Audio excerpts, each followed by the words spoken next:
که چیرې یو افغان جرم وکړي ټوله نړۍ به پرې غږېږي او که چیرې بیا نړیوال دا کار وکړي بخښل کیږي. د بخښلو ترڅنګ بیا امتیاز هم ورته ورکول کیږي. برېټانیا په افغانستان کې ډېر سخت تشدد وکړ.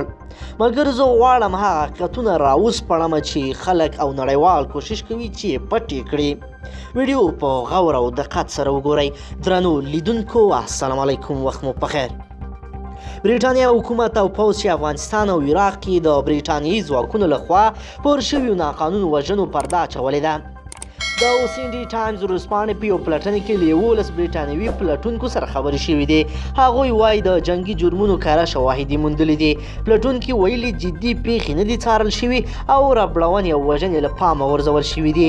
دا نوي شواهد له 2 جلا پلټونکو ډلو لاسته راغلي چې افغانستان او عراق کې پر برېټانوي ځواکونو د جنګي جنایتونو او تورونو د څېړنې لپاره ګمارل شوي وي.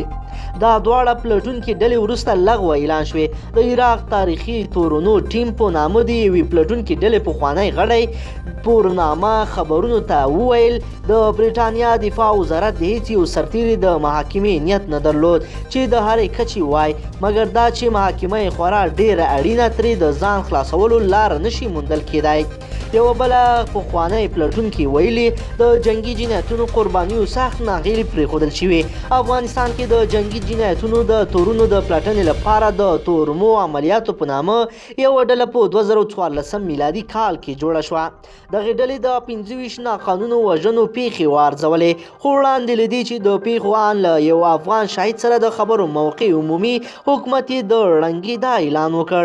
د دغې پلټونکي ډلې یوې غړي ویلي نظر یې دا دی چې د دغو قربانیانو هر یوه د سیمې ارزونې حق درلود او قانوني بهیر بشپړ شوی وای. خو د برېټانیا دفاع وزیر د جرمونو د پټولو ادعا رد کړې او وایي عملیات له قوانینو سره سم ترسره شوي او دا ادعاوې پراخه پلټنه شوې ده.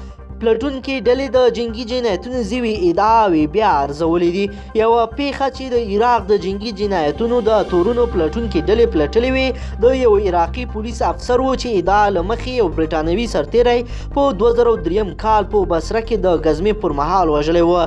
په 4 ساعتونو کې د پوځ پلټنه موندلې وه چې ګواکې عراقي پولیس لومړی ډزې کړي او برېټانوي سرتیری په دفاعي اقدام کې وژلی دی. دا موندنې د یو بل برېټانوي سرتیری پر شاهدۍ ولاړې وې. خو له 80 برېټانوي سرتیرو سره له مرکو وروسته د عراق د تاریخي تورونو پلټنې ټیم موندنې بیا په بیا وې او د دغې سرتیري د محاکمې او د پیښې د پټولو په تور د ریپورټ د چمتو کوونکي افسر د رسمي تورونو لارښوونه یې وکړه، خو پوځي څارنوالانو څوک محاکمه کړي نه دي. د برېټانیا د دفاع وزارت یو ویان داسې وایي پر دغو دوسیو له جدي غور وروسته د پوځي څارنوالۍ خپلواکې ادارې نه محاکمې پرېکړه کړې ده. درنو لیدونکو که چیرې غواړئ چې د نړۍ او د سیمې له تازه او مهمو پیښو څخه خبر شئ زموږ چینل در سره ضرور سبسکرایب کړئ او ویډیو لایک کړئ.